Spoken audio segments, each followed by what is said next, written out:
Depuis le début de l'offensive contre le groupe État islamique, il est le seul dirigeant occidental à s'être rendu en Irak. François Hollande s'est posé à Bagdad quelques heures avant un nouvel attentat revendiqué par Daesh. Agir contre le terrorisme ici, en Irak, c'est aussi prévenir des actes terroristes sur notre propre sol, a martelé le président français.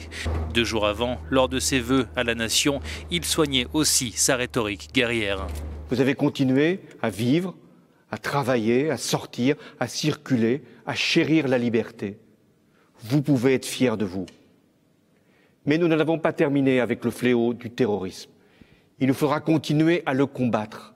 À l'extérieur, c'est le sens de nos opérations militaires, au Mali, en Syrie, en Irak, où je me rendrai après-demain pour saluer nos soldats. La guerre contre le terrorisme aurait été le fil rouge de ces 5 années à l'Élysée. Hollande, un va-t-en-guerre.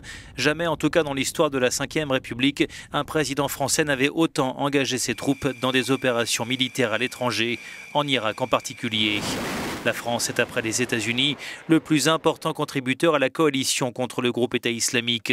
Engagé dans le cadre de l'opération Chamal, les forces françaises fournissent un porte-avions, 2 frégates, 18 Rafales, 6 Mirages et près d'1 millier d'hommes. Jusqu'ici, le pays a conduit 12% des frappes contre l'EI, sans compter les États-Unis.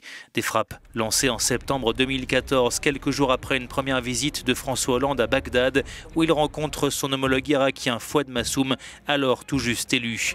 À ce moment-là, la France dit ne pas vouloir s'engager en Syrie. Elle changera d'avis 1 an plus tard.